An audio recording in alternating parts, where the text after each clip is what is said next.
Pues efectivamente, estábamos redactando ya este análisis sobre el evento de Claudia Sheinbaum en el Zócalo y las evidentes contradicciones de su discurso. Por un lado, el neoliberalismo que estamos descubriendo es esquizofrénico, ya que su lado perverso provocó la migración, pero su lado angelical firmó en 1993 el Tratado de Libre Comercio, que subordinó aún más a México a la economía gringa, que como ya lo hemos visto, solo esa economía debe ser beneficiada. Claro, que vivan los pueblos indígenas, como gritó Sheinbaum, pero ¿de qué pueblos se está hablando? ¿De los que están en las reservaciones gringas? ¿O de los que el neoliberalismo casi extermina? ¿O de los que habitan los pueblos mágicos como decoración para turistas? Recordémosle a Claudia que una parte de ellos irrumpieron en 1994 como respuesta a la firma comercial que nos subordina aún más a la economía gringa y que ahora aplaude.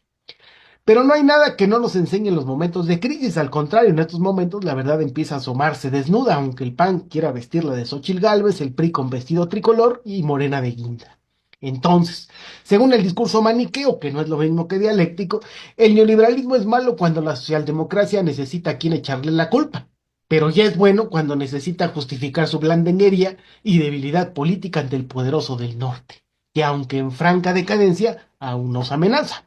Así el neoliberalismo, ese monstruo que AMLO dio por muerto, aunque aún mueve la cola y se pasea por las tuberías del sistema mexicano, según Sheinbaum fue responsable de la debacle económica, salarios bajos y por ende la migración de millones de mexicanos a Gringolandia. Pero al mismo tiempo que expulsaba a millones de mexicanos en la miseria,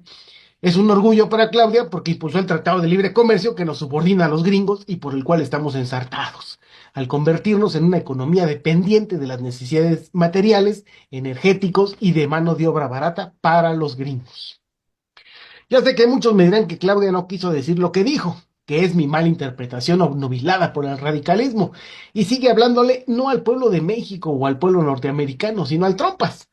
donde se ha visto que quien se dice no neoliberal esté agradeciendo que las empresas gringas lleven hasta 80 años en México, explotando a los mexicanos e hinchando de dinero a los dueños gringos de la Ford y la General Motors, y obteniendo ganancias exorbitantes durante la etapa neoliberal que Claudia aborrece, pero al mismo tiempo agradece.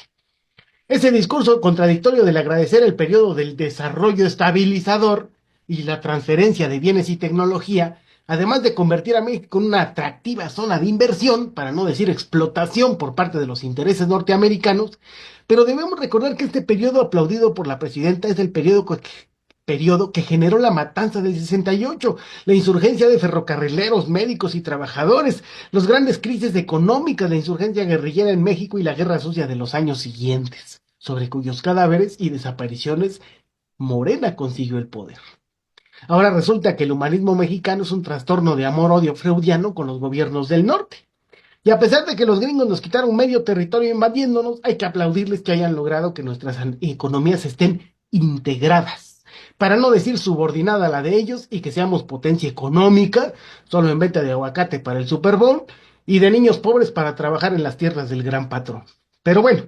hasta ahí le paramos, aunque ya estábamos encarrerados. Y damos el salto mortal como de Chapulín Priista Morena para comentar sobre el título de este análisis que podemos condensar en que la genética es más poderosa que la costumbre. Mientras por un lado el gobierno federal está impulsando un protocolo ante manifestaciones que por lo menos de manera escrita respete los derechos humanos, la práctica de sus gorilas locales con versos de tricolores a guindas, que además están en todos los estados y conservan el viejo poder priista. Genes que me trataron de explicar políticamente claro que se llaman recesivos, pero por la práctica concreta de los policías y políticos en el 8M en Pachuca, estoy convencido que no son recesivos sino represivos. Afloran en cualquier momento y los impulsan no solo a violar los derechos humanos, sino sin pena alguna a justificar las violaciones con eufemismos dignos de estudios antropológicos. No se les detuvo ni se los golpeó, se les aisló para proteger su integridad y le completamos nosotros con lo que no quisieron decir y de paso darles unos buenos chingadazos. Esos genes represivos son los que en lugar de ordenar que no se violen los derechos humanos porque ya están del lado correcto de la historia, todavía envían a sus homo garrotensis a hostigar para intentar, ya que no han aprendido que el pueblo se defiende, detener los señalamientos y denuncias de sus actos y lo hacen porque saben que lo que hicieron y ordenaron merece una investigación y una sanción.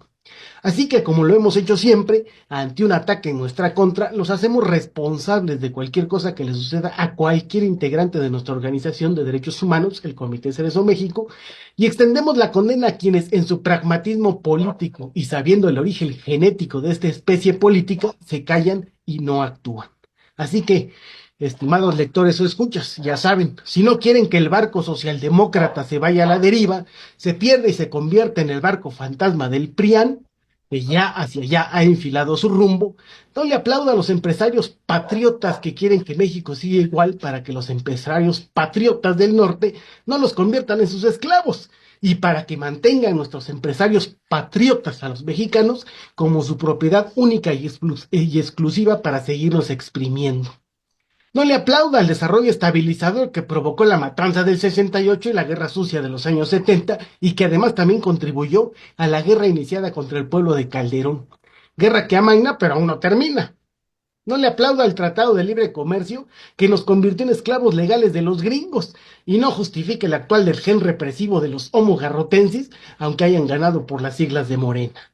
A seguir organizándonos, a ejercer nuestro derecho humano a la protesta, a defender el derecho a defender derechos humanos, no importa si quien nos agrede, hostiga, intimida, es un claro ejemplo del gorila de derecha o un pequeño babuino que se dice de izquierda. Compañeras y compañeras en Pachuca, reciban nuestra fortaleza, un abrazo solidario y el convencimiento de que nuestro trabajo abona la transformación de la sociedad, donde el gen represivo del Homo garrotensis no exista más. Muchísimas gracias.